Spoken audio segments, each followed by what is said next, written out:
अस्सलाम वालेकुम। मेरा नाम यासिर अहमद है और मैं आईसीएस एंड आईटी डिपार्टमेंट में विजिटिंग फैकल्टी मेंबर हूँ। आज हम वीक 4 करेंगे जो कि कंप्यूटर सॉफ्टवेयर से रिलेटेड है। फिर इसकी जो टाइप्स सॉफ्टवेयर है क्या, टाइप्स ऑफ सॉफ्टवेयर के बारे में पढ़ेंगे, सिस्टम सॉफ्टवेयर क्या कौन कौन से हैं और एप्लीकेशन सॉफ्टवेयर को मतलब क्या है और कौन कौन से हैं। चलो अभी स्टार्ट कर लेते हैं। सॉफ्टवेयर, अब सॉफ्टवेयर है क्या? कंप्यूटर को जो हम इंस्ट्रक्शंस देते हैं in the form of data जो कि इलेक्ट्रॉनिकली स्टोर्ड हो जाते हैं कंप्यूटर में, उसको बोलते हैं सॉफ्टवेयर। या फिर सॉफ्टवेयर क्या है? सॉफ्टवेयर कंप्यूटर प्रोग्राम्स पे बेस्ड होता है या फिर रूटीन्स, जो कि इसका मतलब ये है कि मेन जो कि पोर्शन ऑफ कोड होता है जो कि इंडिपेंडेंटली काम करता है, उसको बोलते हैं रूटीन्स एंड पैकेजेस। जो कि लाइब्रेरीज होती हैं उसको आप इंपोर्ट करते हैं, जो कि पहले भी किसी ने किया हो, आप अपने प्रोग्राम में ऐड करते हो। जिस तरह प्रोग्रामिंग में iostream.h हो गया, वो सारे क्या हैं? पैकेजेस होती हैं ऑलरेडी बिल्ट इन, तो उसका हम सॉफ्टवेयर में इस्तेमाल करते हैं प्रोग्राम्स में, तो उसको क्या बोलते हैं? सॉफ्टवेयर। जो कि क्या करते हैं? यूटिलाइज करते हैं, इस्तेमाल करते हैं और कंट्रोल करते हैं कंप्यूटर सिस्टम के ऑपरेशंस को, जैसे कि डॉस हो गया, विंडोज, एमएस ऑफिस, और या फिर यूजर जो प्रोग्राम्स डेवलप करते हैं उन सबको क्या बोलते हैं? सॉफ्टवेयर्स। डॉस के बारे में नेक्स्ट लेक्चर में डिटेल में जान लेंगे, लेकिन आपको सिर्फ ये समझना है कि सॉफ्टवेयर में विंडोज आता है, जो विंडोज 7, विंडोज 8 हो गया, एमएस ऑफिस, जो एमएस वर्ड, पावर पॉइंट, ये सारे हम इंस्टॉल करते हैं, वो सारे क्या हैं? सॉफ्टवेयर हैं। कंप्यूटर प्रोग्राम जो कि एक सॉफ्टवेयर है, is a sequence of instruction, जिसपे हम इंस्ट्रक्शन सीक्वेंस में करते हैं ताकि कंप्यूटर को एग्जीक्यूट करने के लिए। जिस तरह आपने गेम्स देखी होंगी, गेम्स में भी इंस्ट्रक्शंस काफी सीक्वेंस में होते हैं। जब प्लेयर को गोली लगती है तब मतलब उसकी लाइफ कम हो जाती है, और फिर उसको बोलते हैं सॉफ्टवेयर। ठीक है, जो गेम्स होती हैं। पैकेज वो क्या है? पैकेज बेसिकली वेंडर्स बनाते हैं जो कि सेलर्स होते हैं। ठीक है, फिर वो लोग परचेज के लिए, बेचने के लिए प्री पैक्ड फॉर्म में होते हैं। कोई इसको क्रैक नहीं कर सकता, चेंज नहीं कर सकता, बस आप उसको सिर्फ ऐड कर सकते हैं और उसको इस्तेमाल कर सकते हैं। अब ये बेचती भी हैं या फिर ऐसी फ्री में भी ज्यादातर मिल जाते हैं। अब एप्लीकेशन प्रोग्राम्स, उसकी भी इंटरफेस है। अब यहाँ हार्डवेयर से स्टार्ट कर लेते हैं। हार्डवेयर, ठीक है, हार्डवेयर पे सबसे पहले क्या आता है? BIOS, needed for a computer to boot up. On होने के लिए बायोस की जरूरत होती है। ये ज्यादातर हार्ड डिस्क में ही पड़े होते हैं। इसको हम मॉडिफाई कर सकते हैं, उसका अपना एक इंटरफेस होता है चेंजेस करने के लिए। ठीक है, जिस तरह हार्ड डिस्क के बारे में हमने पढ़ा है। उसके बाद ऑपरेटिंग सिस्टम, जिस तरह विंडोज हो गया, उसकी अपनी इंटरफेस होती है जो कि यूजर उसको इंटरेक्ट कर सकता है। यूजर इंटरफेस होती है ऑपरेटिंग सिस्टम को चलाने के लिए। उसके बाद एप्लीकेशन प्रोग्राम्स जो कि हम इंस्टॉल करते हैं सॉफ्टवेयर, उसका बारे में हम डिटेल में पढ़ेंगे, लेकिन उसकी अपनी एक इंटरफेस होती है जो कि यूजर उसको हैंडल कर सकता है। उसके बाद आ जाते हैं सॉफ्टवेयर के बारे में। हमने पढ़ लिया कि सॉफ्टवेयर क्या है? इंस्ट्रक्शन ऑफ प्रोग्राम्स हैं या इंस्ट्रक्शंस होती हैं। ठीक है, अब इसमें दो टाइप्स के हैं, सिस्टम सॉफ्टवेयर और एप्लीकेशन सॉफ्टवेयर। तो सबसे पहले हम देख लेते हैं कि सिस्टम सॉफ्टवेयर। अब ये डायग्राम है हार्डवेयर के ऊपर सिस्टम सॉफ्टवेयर काम करता है जो कि ऑपरेटिंग सिस्टम होता है, और यूटिलिटीज जो होती हैं वो बेसिकली ऑपरेटिंग सिस्टम की सपोर्ट के लिए, जिस तरह एंटीवायरस हो गया, डिस्क क्लीनर्स हो गए, सिक्योरिटी से रिलेटेड चीजें हो गई, वो सारी यूटिलिटीज क्या करते हैं? ऑपरेटिंग सिस्टम को सपोर्ट करते हैं एक किस्म से। और फिर आ जाते हैं एप्लीकेशन सॉफ्टवेयर जो कि हम सिस्टम सॉफ्टवेयर या विंडोज के ऊपर इंस्टॉल करते हैं, जो कंप्यूटर गेम्स हो गई, spreadsheets, word processor, databases, internet browsers, ये सारे हम क्या करते हैं? एप्लीकेशन सॉफ्टवेयर हैं जो कि विंडोज 7, विंडोज 8, विंडोज 10, या जिसको हम सिंपल बोलते हैं सिस्टम सॉफ्टवेयर, जो कि हार्डवेयर को चलाते हैं, उसमें हम इंस्टॉल करते हैं। सिस्टम सॉफ्टवेयर जो कि हार्डवेयर के ऊपर एक लेयर बनती है। Program that control operation of computer system is called system software. जो क्या करता है, कंप्यूटर का जो हार्डवेयर है उनके ऑपरेशंस को कंट्रोल करता है, उसको बोलते हैं सिस्टम सॉफ्टवेयर। जिस तरह यहाँ पे है भी कि ये एक टर्म है referring to any computer software which manages and controls the hardware so that application software can perform a task. Application perform किस वजह से टास्क परफॉर्म करता है? सिस्टम सॉफ्टवेयर की वजह से, क्योंकि सिस्टम सॉफ्टवेयर किस चीज को मैनेज कर रहा है? हार्डवेयर को मैनेज कर रहा है। अब सिस्टम सॉफ्टवेयर में बेसिकली ऑपरेटिंग सिस्टम आते हैं, जिस तरह विंडोज हो गई सारी, और इसकी यूटिलिटी जिस तरह एंटीवायरसेस हो गए, डिस्क क्लीनर्स वगैरह हो गए, सिक्योरिटी से रिलेटेड जो सॉफ्टवेयर होते हैं वो बेसिकली ऑपरेटिंग सिस्टम को सपोर्ट करते हैं किस्म से बचाने के लिए, जो कि कंप्यूटर को फंक्शन करने के लिए कंप्यूटर फिर फंक्शन परफॉर्म करता है। डैमेज भी नहीं होता है इन यूटिलिटीज की वजह से, इस वजह से। अब इसकी एग्जांपल है ऑपरेटिंग सिस्टम की MS DOS, जो हम नेक्स्ट लेक्चर में करेंगे। विंडोज हो गया, लाइनक्स हो गया, यूटिलिटी प्रोग्राम्स हो गए सारे, कि जिसमें एंटीवायरसेस सारे आ जाते हैं, ठीक है। सिक्योरिटी रिलेटेड हो गया, नेटवर्किंग रिलेटेड जो है ऑपरेटिंग सिस्टम के साथ हेल्प करते हैं किस्म का। और सिस्टम सॉफ्टवेयर की टाइप्स, ऑपरेटिंग सिस्टम विंडोज सारी हो गई, यूटिलिटी प्रोग्राम जो कि विंडोज को सपोर्ट करते हैं in the form of security, disk cleaning, और वो जो बैकअप सॉफ्टवेयर्स होते हैं वो सारे यूटिलिटी प्रोग्राम्स में, ठीक है। Translators, compiler, interpreter and assemblers, जो कि ट्रांसलेट करते हैं हार्डवेयर के लिए, तो वो भी किस्म के सॉफ्टवेयर जो हैं वो ऑपरेटिंग सिस्टम को सपोर्ट करते हैं। आप जो कुछ भी लिखते हो तो उसको कंपाइलर्स ट्रांसलेट कर लेते हैं बिट्स फॉर्म में या बाइनरी कोड्स में, जो कि 0 और 1 पे बेस्ड होता है, और कंप्यूटर उसको हार्डवेयर पे उसके इम्प्लीमेंटेशन के बाद वापस फिर वो आपको आउटपुट प्रोवाइड कर लेता है। डिवाइस ड्राइवर्स हो गई, ये भी किस्म की सपोर्ट प्रोवाइड कर, जिस तरह प्रिंटर्स हो गई, माउस आप कनेक्ट करते हो तो उसमें ड्राइवर्स ऑलरेडी इंस्टॉल हो जाती हैं, तो फिर माउस भी एक पार्ट बन जाता है उस सिस्टम का। प्रिंटर्स हो गए, कैमरा हो गया, वेब कैम्स जो होती हैं वो सारी।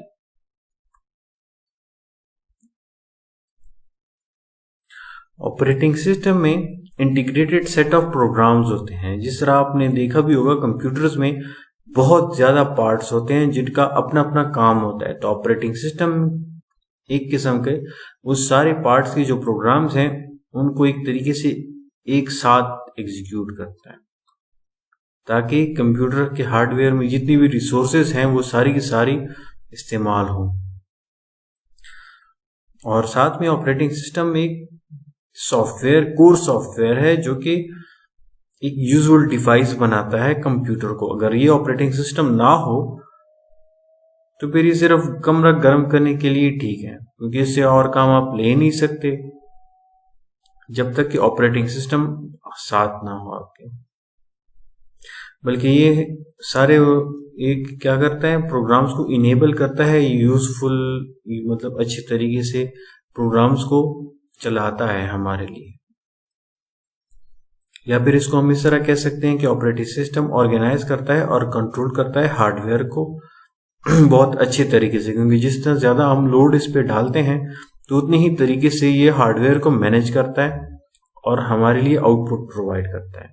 और इसकी एक और डेफिनेशन, मतलब ये छोटी छोटी डेफिनेशन है उसी के रिलेटेड ऑपरेटिंग सिस्टम की।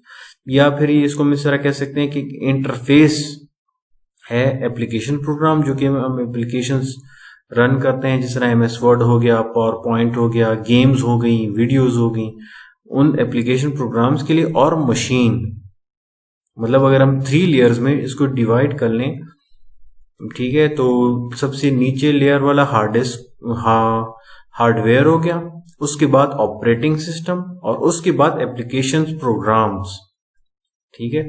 और इसके ऑपरेटिंग सिस्टम की एग्जांपल्स, डॉस, इसके बारे में हम पढ़ेंगे। विंडोज हो गया, Linux, Unix, Mac operating system, इस तरह के सारे क्या हैं, हार्डवेयर को चलाती हैं। ऑपरेटिंग सिस्टम करता क्या है? तो ऑपरेटिंग सिस्टम के जो टास्क हैं, डिवाइस कॉन्फ़िगरेशन, जो कि पेरिफेरल डिवाइसेस को कंट्रोल करता है कंप्यूटर के साथ कनेक्ट करने के लिए। पेरिफेरल डिवाइसेस हैं क्या? ये माउस हो गया, कीबोर्ड हो गया, ये सारी डिवाइसेस जो कि क्या करते हैं, कनेक्ट करते हैं कंप्यूटर के साथ। फाइल मैनेजमेंट, जो कि ऑपरेटिंग सिस्टम का काम होता है कि मेन मेमोरी जो कि रैम है और सेकेंडरी स्टोरेज जो कि हार्ड डिस्क है, मतलब इन दोनों के दरमियान कम्युनिकेशन के फाइल आप स्टोर करते हो, ओपन करते हो, चेंजेस वगैरह करते हो, ठीक है, या फिर इसको कहाँ स्टोर करना है, तो ये सारे काम कौन करता है? File management. फिर मेमोरी मैनेजमेंट की बात आ जाती है, रैम के रैम को किस तरह यूजफुल करना है, जो डेटा आप चेक कर लेते हो, मॉडिफाई कर लेते हो, उसके बाद फिर वो रैम की ये ऑपरेटिंग सिस्टम की जिम्मेदारी होती है कि वो डेटा को कब वैनिश करना है रैम से, ताकि उस जगह पे कोई और डेटा आ जाए। इंटरफेस प्लेटफॉर्म, जो कि हमारे लिए स्क्रीन प्रोवाइड, मतलब स्क्रीन पे इंफॉर्मेशन प्रोवाइड करता है और उसके थ्रू हम एप्लीकेशंस को रन करते हैं। शेयरिंग हार्डवेयर एमंग यूजर्स, जिस तरह प्रिंटर हो गया, स्कैनर, ये सारे के सारे काम कौन प्रोवाइड करता है हमारे लिए? ऑपरेटिंग सिस्टम करता है। हैंडलिंग नेटवर्क कम्युनिकेशन, जिस तरह फिर ऑपरेटिंग सिस्टम के थ्रू हम इंटरनेट से कनेक्टिविटी कर लेते हैं या दूसरे कंप्यूटर के साथ अपने आप को कनेक्ट करवाते हैं। ऑपरेटिंग सिस्टम की भी मुख्तलिफ टाइप्स हैं, ठीक है, single user systems and multi user system. Single user system क्या है? जो कि एक यूजर एफिशिएंटली काम करे कंप्यूटर पे एट अ टाइम, उसी टाइम पे, या फिर इसको हम ये कहते हैं कि जो सिंगल यूजर सिस्टम्स हैं provides platform for one user eight a time, जो कि एक ही टाइम पे एक प्लेटफॉर्म प्रोवाइड करता है एक ही यूजर को।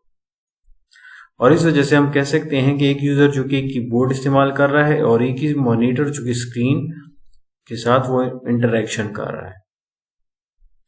या फिर दूसरे अल्फाज में हम इस तरह कह सकते हैं यहाँ पे कि एक बंदा जब काम कर रहा है, जब तक वो खत्म ना कर ले तो दूसरा बंदा अपना काम स्टार्ट नहीं कर सकता। जिस तरह इसकी सिंपल एग्जांपल है डेस्कटॉप ऑपरेटिंग सिस्टम, जो कि नॉर्मली हम घरों पे इस्तेमाल करते हैं, या जो लैपटॉप्स हमारे पास होते हैं वो सिंगल यूजर सिस्टम्स हैं। और इसकी एग्जांपल MS DOS हो गया सिंपल, या Mac operating system single user हैं। जिस तरह हम अपना एग्जांपल दे सकते हैं, विंडोज हो गया, विंडोज 7, विंडोज 8, विंडोज 10, ये सारी क्या है? सिंगल यूजर सिस्टम्स हैं। या फिर आसानी के लिए सिंगल यूजर ऑपरेटिंग सिस्टम्स। अब आ जाते हैं multi user. Multi user systems क्या है?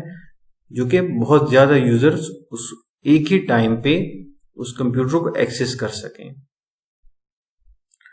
और मल्टी यूजर्स क्या करते हैं? Eight a time operating system दो या दो से ज्यादा यूजर्स को एट अ टाइम मैनेज करते हैं।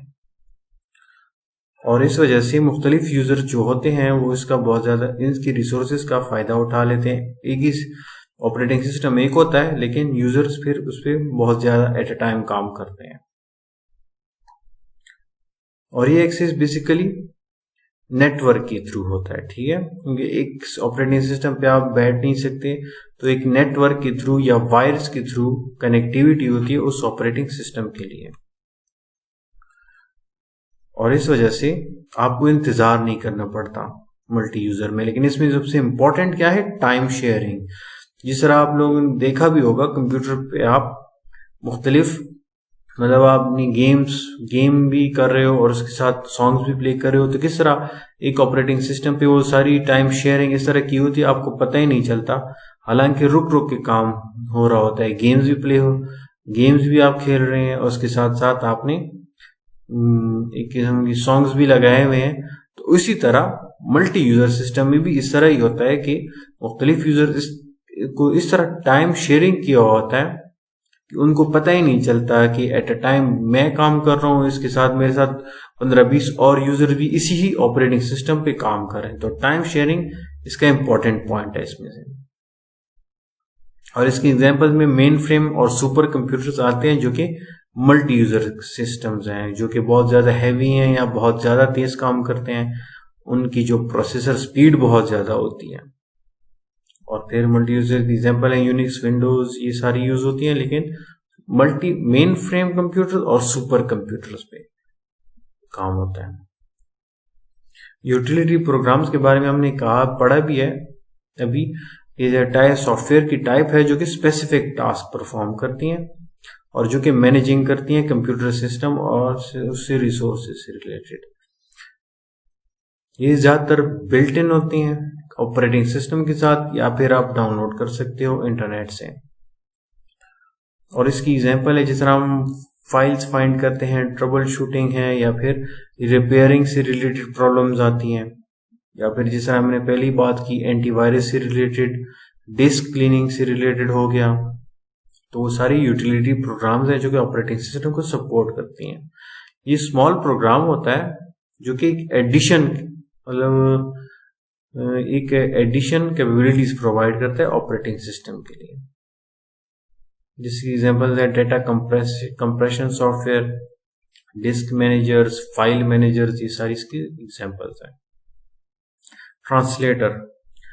ट्रांसलेटर जैसे नाम से ही जाहिर है कि ट्रांसलेशन करता है प्रोग्राम जो कि आप मतलब नॉर्मल हम अपनी लैंग्वेज में लिखते हैं C++ या जावा में, तो उसको चेंज कर लेता है कंप्यूटर अंडरस्टैंडेबल लैंग्वेज में।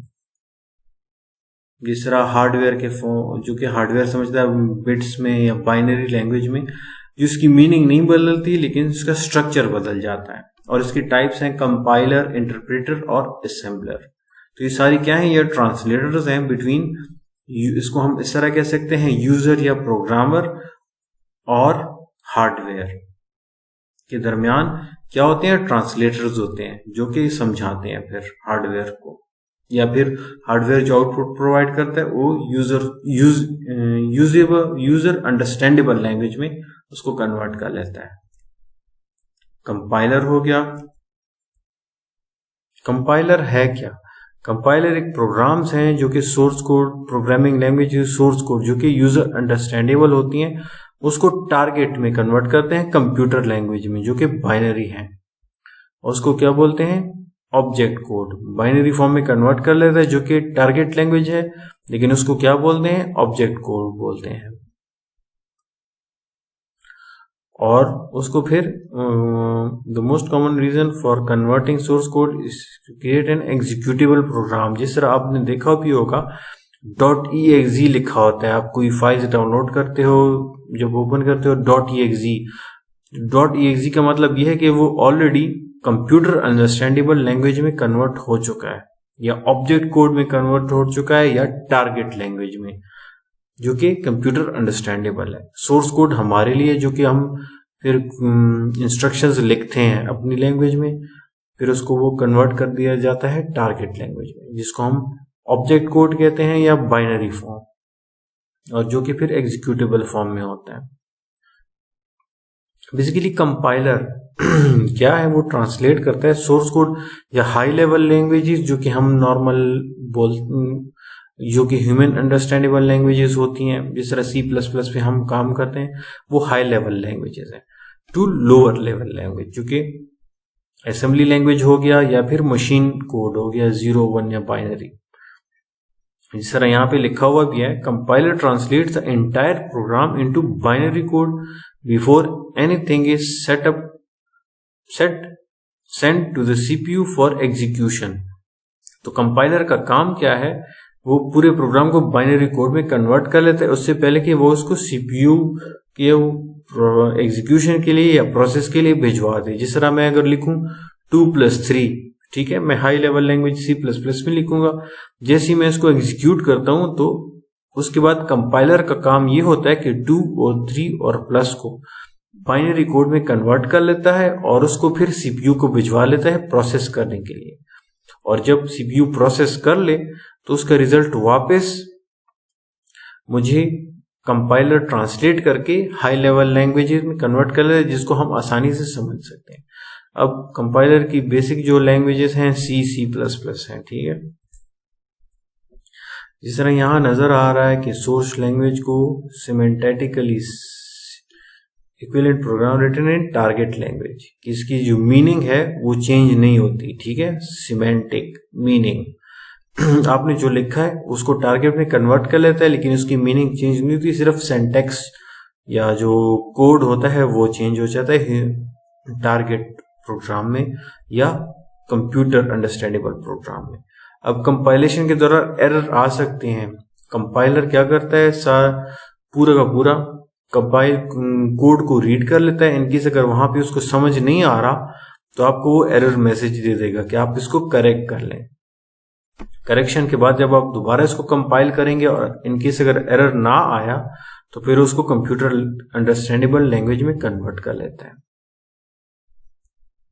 यहाँ पे एक पॉइंट है कि कंपाइलर का काम है कंप्यूटर लैंग्वेज में कन्वर्ट करना, और डीकंपाइलर क्या करता है, जो कि लो लेवल लैंग्वेज है या बाइनरी कोड है उसको कंप्यूटर अंडरस्टैंडेबल लैंग्वेज में कन्वर्ट कर लेते हैं, तो उसको बोलते हैं डीकंपाइलर। और एक दूसरा है program that translate between high level languages is usually called source to source compiler और ट्रांसपाइलर, जो कि हाई लेवल लैंग्वेजेस के दरमियान, अगर दो हाई लेवल लैंग्वेजेस के दरमियान कोड्स मतलब ट्रांसफर हो रही हैं या यूज हो रहा है तो उसको बोलते हैं सोर्स टू सोर्स कंपाइलर। और इंटरप्रेटर, जिस तरह यहाँ पे देखिए दरमियान में इंटरप्रेटर है, एक को अगर चाइनीज लैंग्वेज समझ आ रही है दूसरी को उर्दू आ रही है तो ये इंटरप्रेटर क्या करता है, एक मतलब अगर उर्दू वाला कुछ बोल रहा है तो वो चाइनीज को बता रहा है, चाइनीज वाला एक लाइन बोलता है तो इंटरप्रेटर क्या करता है उस उर्दू वाले को समझा लेता है। इसका मतलब line by line execution. Compiler में सारा कोड एक ही टाइम पे एग्जीक्यूट होता है और एरर्स आ जाते हैं, लेकिन इंटरप्रेटर में क्या करता है line by line. In case अगर चाइनीज एक बात कर रहा है और रुक गया है, जब तक ये अपना काम पूरा करेगा नहीं तब तक जो उर्दू बोलने वाला बंदा है उसकी बात नहीं सुनी जाएगी। इंटरप्रेटर ये एक दूसरी टाइप का कंपाइलर है जो कि हाई लेवल लैंग्वेजेस को ट्रांसलेट करता है, जो कि सेम टू सेम कंपाइलर की तरह है। इसमें देखें ये भी वही कन्वर्ट करता है इंस्ट्रक्शंस को और एग्जीक्यूट करता है, लेकिन सेम टाइम पे। अब इसका ये जो पैराग्राफ है, interpreter program directly executes for example performs instructions written in programming language without previously compiling them into machine language. इसका मतलब ये है कि इंटरप्रेटर एक लाइन को रीड करता है, उसको कन्वर्ट करता है इनटू मशीन लैंग्वेज और उसी लाइन को वो एग्जीक्यूशन के लिए भिजवा देता है। इंटरप्रेटर जो है लाइन बाय लाइन। कंपाइलर में क्या था, जितनी लाइंस थी वो सारी की सारी को पहले वो कन्वर्ट करता और उसके बाद फिर वो भिजवाता, लेकिन इंटरप्रेटर में ऐसा नहीं है। इंटरप्रेटर एक एक लाइन को कन्वर्ट करता है और उसको फिर भिजवाता है सीपीयू को प्रोसेस करने के लिए। जिस तरह यहां पे है कि इंटरप्रेटर क्या करता है, चेक करता है कीवर्ड्स ऑफ प्रोग्राम, ठीक है। लेकिन अब ये जो पॉइंट है दूसरा, taking one instruction at a time and convert into machine language before taking up to the next instruction, मतलब दूसरी लाइन को रीड करने से पहले इसको ये मशीन लैंग्वेज में कन्वर्ट कर लेता है। ये सिर्फ उस वक्त यूजफुल है जब आप स्टेटमेंट बाय स्टेटमेंट या लाइन बाय लाइन आप फॉल्ट फाइंड करने के लिए, मालूम करने के लिए आप इसको यूज करते हो प्रोग्राम डेवलपमेंट के दौरान। मतलब गलतियां तो होती हैं, लेकिन इंटरप्रेटर यह है कि जहां पे गलती हो सिर्फ उधर रुक जाता है, लेकिन कंपाइलर क्या करता है, कंपाइलर पूरा का पूरा कोड रीड आउट करता है और एक लिस्ट ऑफ एरर्स आपको सामने आ जाती हैं। बस ये फर्क है इन दोनों में। और इसकी एग्जांपल है PHP, जावास्क्रिप्ट बेसिक, या फिर आप इस तरह कहते हैं, जिस तरह वेब डेवलपमेंट, जो वेबसाइट डेवलपमेंट होती है वहां पे इंटरप्रेटर यूज होता है। आप जो कोड भी लिखते हो तो लाइन बाय लाइन वो एग्जीक्यूशन होता है और जहां पे एरर आता है तो उसी जगह पे रुक जाता है और एरर आपके सामने आ जाता है रेड लाइन के थ्रू, या उसको रेड हाईलाइट कर लेते हैं और आपको सिर्फ उसी की करेक्शन करनी होती है। ये वही बात है जिस तरह अभी हमने किया कि इंटरप्रेटर एक प्रोग्राम है जो कि एग्जीक्यूटिव प्रोग्राम रीड करता है और रिजल्ट उसी रनिंग प्रोग्राम के प्रोड्यूस करता है लाइन बाय लाइन। इंटरप्रेटर कहाँ यूज होते हैं, जो कि स्मॉल कंप्यूटर्स हों और लिमिटेड मेमोरी हो, मतलब रैम छोटा हो या प्रोसेसर की स्पीड इतनी ना हो, तो इस वजह से लाइन बाय लाइन एग्जीक्यूशन में फिर मेमोरी कम इस्तेमाल करनी पड़ती है। लेकिन इसके बरक्स अगर आप कंपाइलर्स को देखें तो कंपाइलर्स के लिए मेमोरी की ज़्यादा ज़रूरत होती है, क्योंकि उसमें एरर्स भी, वो सारी पूरी एरर्स की लिस्ट आ जाती है, पूरे के पूरे प्रोग्राम को मशीन लैंग्वेज में कन्वर्ट करना पड़ता है। लेकिन उसके बरक्स इंटरप्रेटर लाइन बाय लाइन करते हैं, तो इस वजह से मेमोरी की इतनी ज़रूरत नहीं होती। लेकिन इंटरप्रेटर का नुकसान कब है? उस वक्त होता है जब बहुत ज़्यादा एरर्स इसमें हो, तो इसमें टाइम भी बहुत ज़्यादा लगता है, क्योंकि आप हर एक लाइन को चेक करते हो, और इनकेस अगर एरर है तो आपको करेक्शन के बाद दोबारा चेक करते हो लाइन बाय लाइन कि अब कहाँ पे मतलब हमारे लिए करेक्शन करनी पड़ेगी। इस तरह यहाँ पे देखिए, सोर्स प्रोग्राम इनपुट हम करते हैं, interpreter line by line check करता है, अगर एक जगह गलती आ गई तो एरर मैसेज आ जाएगा, आपने इसको दोबारा करेक्ट करना है, दोबारा line by line execution. In case अगर एरर मैसेजेस ना हुए तो आउटपुट आपके सामने आ जाएगा। अब आ जाते हैं असेंबलर पे। असेंबलर भी कंपाइलर की ही तरह है, लेकिन इसमें एक फर्क ये है असेंबलर में कि इसमें लो लेवल लैंग्वेजेस इस्तेमाल होती हैं, जिसको हम असेंबली लैंग्वेज कहते हैं, जो कि ह्यूमन अंडरस्टैंडेबल नहीं है। उसमें रजिस्टर्स इस्तेमाल होते हैं, जो कि आपने खुद फिर उनको मैनेज करना पड़ता है। यहाँ पे अभी देख लेते हैं, assembler are translator program supplied by computer manufacturer. इसका मतलब यह है कि जो हार्डवेयर मैन्युफैक्चरर्स बनाते हैं तो उसके लिए वो असेंबलर्स भी बनाते हैं। जिस तरह इसका सिंपल ये है कि मतलब एक इंटेल के कंप्यूटर्स हैं, ठीक है, तो उन्होंने अब इसके लिए इंटेल को समझाने के लिए असेंबलर्स बनाए। जिस तरह आपने देखा होगा 32 बिट ऑपरेटिंग सिस्टम और 64 बिट ऑपरेटिंग सिस्टम जो होते हैं। अब 32 बिट ऑपरेटिंग सिस्टम के जो हार्डवेयर हैं उस एक तरीके से समझते हैं बाइनरी फॉर्मेट में, और जो 64 बिट ऑपरेटिंग सिस्टम के जो हार्डवेयर हैं वो अलग तरीके से हार्डवेयर समझते हैं। तो उसके लिए क्या जरूरी है? असेंबलर, जो कि उस कोड को इस तरीके से एक्सप्लेन कर ले जो कि उस हार्डवेयर पे एग्जीक्यूट होता हो। तो मैन्युफैक्चरर क्या करते हैं? असेंबलर्स उसके लिए फिर उसके हिसाब से बनाते हैं, हार्डवेयर के हिसाब से। और फिर वो जो असेंबली लैंग्वेज इंस्ट्रक्शंस जो कि हाई लेवल से कन्वर्ट हो चुकी होती हैं, असेंबली लैंग्वेज इंस्ट्रक्शन उस इस असेंबलर के थ्रू मशीन कोड में कन्वर्ट हो जाते हैं, ठीक है।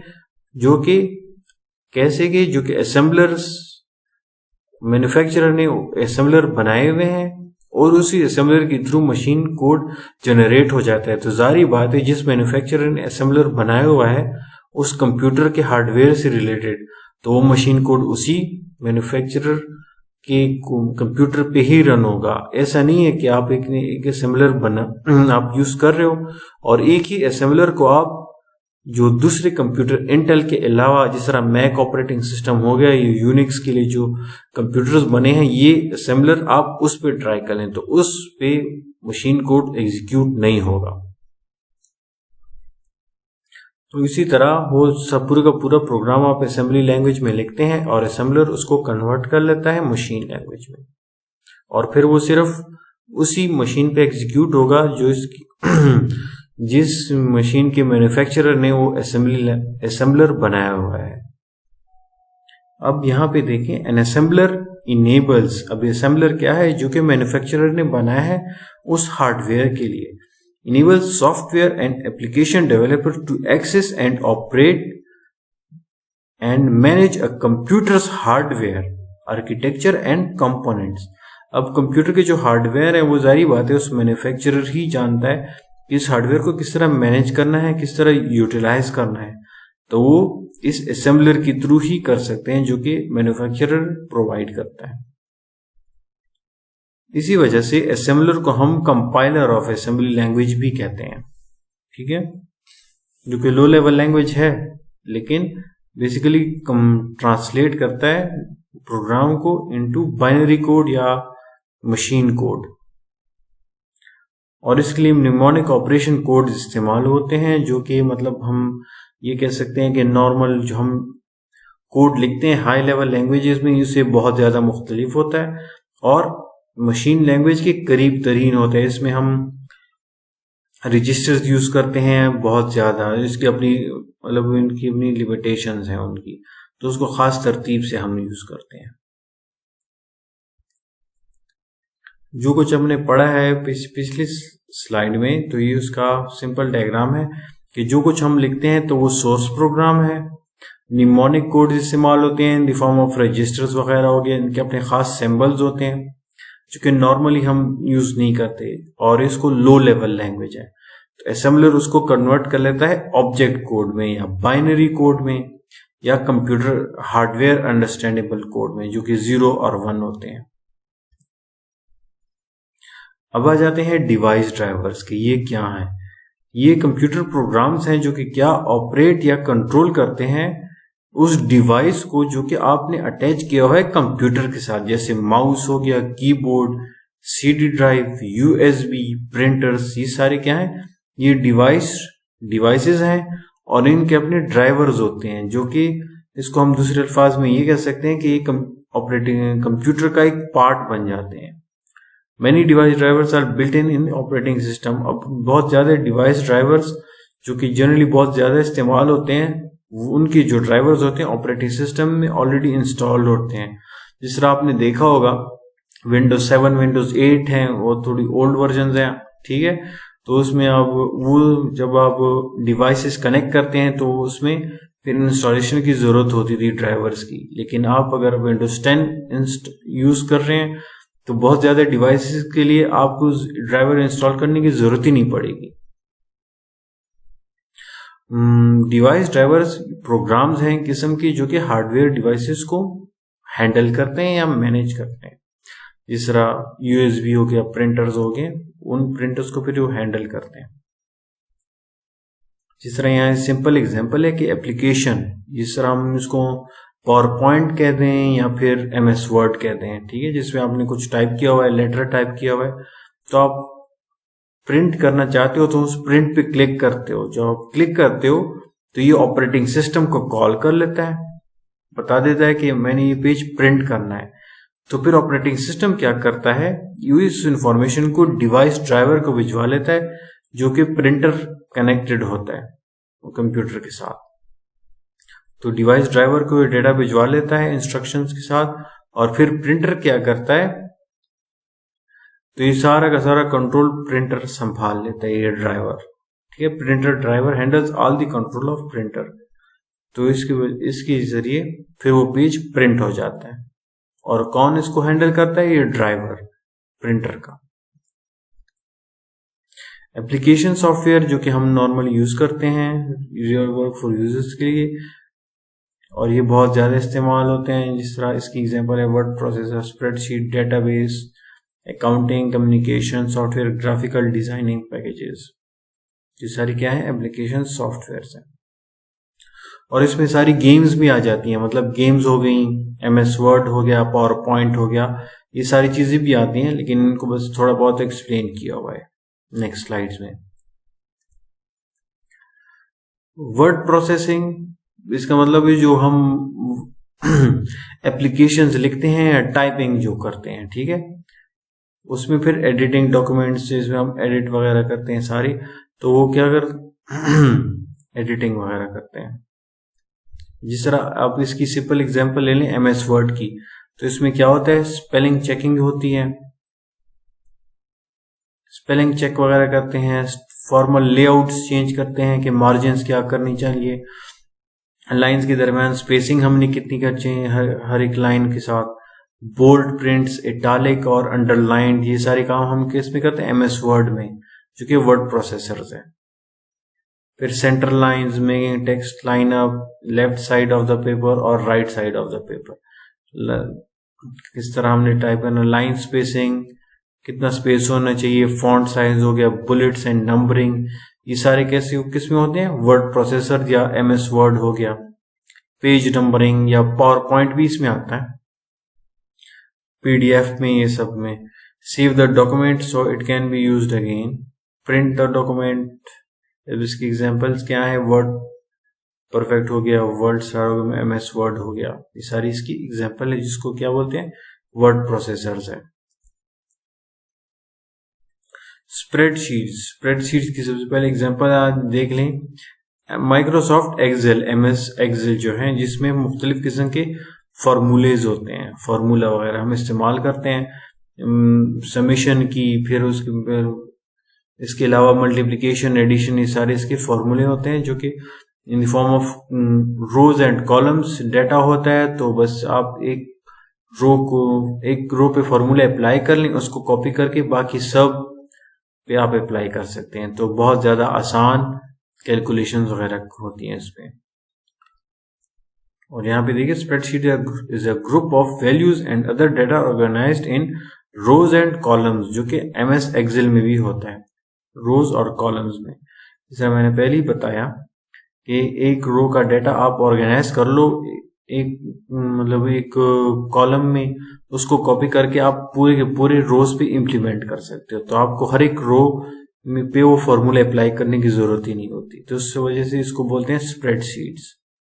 इसमें बजट्स आ जाते हैं, पेरोल, आप बजट निकालते हो तो एक बंदे का निकाल लो, उसको कॉपी करके जितने भी लोग हैं ऑर्गेनाइजेशन में उन सब पे अप्लाई कर सकते हो। पेरोल हो गया, ग्रेड कैलकुलेशंस, एड्रेस लिस्ट वगैरह होगी। तो ये ज़्यादातर एजुकेशनल इंस्टीट्यूट्स या बड़े ऑर्गेनाइजेशंस में ये स्प्रेडशीट इस्तेमाल होते हैं, जिसके एक एग्जांपल है MS एक्सेल। अब आ जाते हैं डेटाबेस, जो कि एक एप्लीकेशन सॉफ्टवेयर। डेटाबेस क्या करता है, डेटा को स्टोर करता है ताकि आप इसको आसानी से निकाल सकें, मॉडिफिकेशन कर सकें और सर्च कर सकें। अब डेटाबेस को आप एक सिंगल फाइल में भी स्टोर कर सकते हैं, जो कि फिर एक सिंगल टेबल में हो, तो उसको बोलते हैं फ्लैट डेटाबेस। या फिर आप एक डाटा को मल्टीपल टेबल्स में, मतलब एक खास ग्रुप्स में डाटा को स्टोर कर सकते हैं। जाहिर बात है, जब आप डाटा को मुख्तलिफ टेबल में स्टोर करोगे तो उन टेबल्स की आपस में कुछ रिलेशंस होती हैं, कनेक्टिविटीज होती हैं। आप उसको कनेक्ट करते हो, उन डाटा को लिंक करते हो आपस में उन टेबल्स के फॉर्म में, तो उसको बोलते हैं रिलेशनल डेटाबेस। रिलेशन मतलब टेबल्स, बहुत ज़्यादा, आप 3 या 4 टेबल्स में डाटा को स्टोर कर रहे हो ताकि तरतीब से स्टोर हो जाए, तो उसको बोलते हैं रिलेशनल डेटाबेस। डेटाबेस का असल में फ़ायदा क्या है? ये एक एप्लीकेशन सॉफ्टवेयर है जो कि मल्टीपल यूजर्स को अलाउ करता है कि वो डाटा को स्टोर कर सकें, एक्सेस कर सकें और प्रोसेस कर सकें। इससे पहले जब हम पढ़ रहे थे स्प्रेडशीट्स, वो एक किस्म का सिंगल बंदा काम करता है कंप्यूटर पे, लेकिन जो डेटाबेस से रिलेटेड चीज़ें हैं, आप इसमें को ऑनलाइन भी चेंजेस कर रहे हैं। जिस तरह आप ये अगर देखा होगा, जब आप एडमिशन लेते हो तो ऑनलाइन आपका डाटा लिया जाता है, तो वो बेसिकली डेटाबेस में स्टोर होता है। जब आप एग्जाम्स देते हैं तो आप डिपार्टमेंट में आपका डाटा अपडेट होता है, डिपार्टमेंट वाले डाटा को अपडेट करते हैं यूनिवर्सिटी के सर्वर के साथ या डेटाबेस के साथ, तो वह डेटाबेस हर मुख्तलिफ डिपार्टमेंट से एक्सेस होता है और मॉडिफाई होता है। अब डेटाबेस में कौन कौन से काम होते हैं? मेंबरशिप लिस्ट हो गया, स्टूडेंट्स लिस्ट, जिस तरह आप एडमिशन लेते हो यूनिवर्सिटी में, ग्रेड रिपोर्ट्स वगैरह, आपके जो रिजल्ट्स होते हैं वो सारे के सारे डेटा ऑर्गेनाइज टेबल्स में सेव होते हैं। इंस्ट्रक्टर शेड्यूल्स वगैरह हो गए। बेसिकली इन डेटाबेसेस की वजह से काम बहुत तेजी से होता है और डाटा भी स्टोर और मेंटेन होता है तरीके से। और इसकी जो एग्जांपल है, MS एक्सेस हो गया, डीबेस, फॉक्स प्रो, ओरेकल, ये सारी डेटाबेस की एग्जांपल्स हैं। अब आ जाते हैं अकाउंट पैकेजेस। अकाउंटिंग, जैसे कि नाम से ही जाहिर है कि सारे रिकॉर्ड्स और प्रोसेस अकाउंटिंग ट्रांजैक्शन से रिलेटेड इंफॉर्मेशन क्या करते हैं, स्टोर होती है। तो इसकी एग्जांपल आप इस तरह कर सकते हैं जिस तरह बैंक्स में होती है, ठीक है, रिकॉन्सिलिंग अकाउंट्स पेबल एंड रिसीवेबल, कि आप कौन से अकाउंट में पेबल कर सकते हैं या रिसीव कर सकते हैं। फाइनेंशियल स्टेटमेंट्स हो गया, cheque, invoices, tracking banking transfers and payrolls, importing, manipulating spreadsheets, integrating scanned documents like checks, recipients, invoices, eliminating paper from accounting process। ये सारे अकाउंटिंग पैकेजेस या जो एप्लीकेशन सॉफ्टवेयर हैं। पेज ट्री मिनिमम, फिर उसकी requirements हैं कि किस तरह काम करता है। कम्युनिकेशन सॉफ्टवेयर में क्या आती है कि आइडियाज, इमोशंस और इंफॉर्मेशन टर्मिनल्स के दरमियान या लोगों के दरमियान या कंप्यूटर के दरमियान शेयर हो सके। तो इसको आसान अल्फाज में क्या कहते हैं? कम्युनिकेशन सॉफ्टवेयर, ताकि लोगों के दरमियान कम्युनिकेशन। और इसके जो बहुत ज्यादा यूज होता है वेब ब्राउजर। जिस तरह वेब ब्राउजर में क्या आते हैं, फायरफॉक्स हो गया, गूगल क्रोम हो गया, ये सारे क्या है? ब्राउजर्स हैं जो कि क्या करते हैं, इंटरनेट के साथ कनेक्टिविटी का एक जरिया है जिसको हम वेब पेजेस को एक्सेस करते हैं। इसकी एग्जांपल है internet explorer, Netscape, navigator, Mozilla, Firefox. जिस तरह हम फेसबुक बेसिकली यूज करते हैं इन कम्युनिकेशन के थ्रू। क्या वेब ब्राउजर्स इंस्टॉल करते हैं, उस पर हम फेसबुक वगैरह ओपन करते हैं और फिर लोगों के साथ हमारी कम्युनिकेशन होती है। वेब ब्राउजर बेसिकली हमें कनेक्ट करवाते हैं इन वेब कंटेंट के थ्रू। जिस तरह टेक्स्ट हो गया, इमेजेस हो गई, म्यूजिक, गेम्स, ये सारी। और जो कि कहाँ पे एलोकेट होते हैं? www. जिस तरह हम गूगल लिखते हैं तो उससे पहले वर्ल्ड वाइड वेब डॉट आ जाता है। और ये सारी हम वेब ब्राउजर्स के थ्रू इसको ओपन करते हैं। या फिर ये एक, इसको सिंपल इस तरह कह सकते हैं कि एक प्रोग्राम होता है ब्राउजर कंप्यूटर पे, जो कि एक्सेप्ट करता है रिक्वेस्ट और इंफॉर्मेशन कहाँ पे? इंटरनेट के जरिए। ठीक है, जो रिसोर्सेज होती हैं उसको यूटिलाइज करता है। और इसके वेब ब्राउजर्स की example Microsoft, internet, Mozilla, Firefox हो गया, नेटस्केप, नेविगेटर्स। और ये उसकी सिंपल इंट्रोडक्शन है कि मोज़िला और ये इंट्रोड्यूस्ड हुई थी, इन्होंने इंट्रोड्यूस किया हुआ था। वेब ब्राउजर जब आप ओपन करते हैं तो आप कोई भी मतलब लिंक को एक्सेस करना चाहते हैं, मतलब किसी वेब पेज को एक्सेस करना चाहते हैं तो उसके लिए आपको एक लिंक देना पड़ता है। ठीक है, वेब पेज को एक्सेस करने के लिए आपको एक लिंक देना पड़ता है जो कि www से स्टार्ट होता है।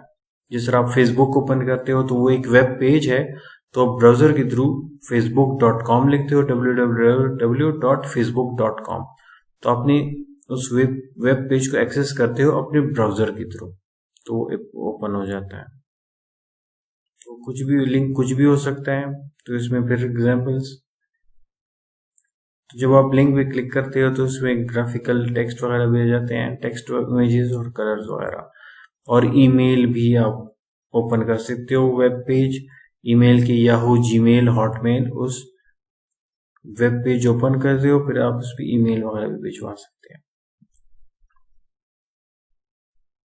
ग्राफिकल डिजाइन पैकेजेस जो कि प्रेजेंटेशन प्रोग्राम्स होते हैं, आप लोगों को अपनी इंफॉर्मेशन पहुंचाते हैं या कन्वे करते हैं ताकि वो समझ जाएं कि आप क्या कर रहे हैं। तो इसमें फिर स्लाइड शोज आ जाती हैं कि कितनी स्लाइड्स आपने ऐड करनी है, जो आपने इंफॉर्मेशन कन्वे कर रहे हैं तो कितनी स्लाइड्स या पेजेस पे बेस्ड है, जिसको फिर आप कंप्यूटर पे या प्रोजेक्टर पे शो करते हैं। इसमें आप एनिमेशंस और साउंड्स भी ऐड करते हैं। और फिर जो ग्राफिकल डिजाइनिंग पैकेज में जो सबसे ज्यादा लोग पहचानते हैं माइक्रोसॉफ्ट पावर पॉइंट है। जी, थैंक यू।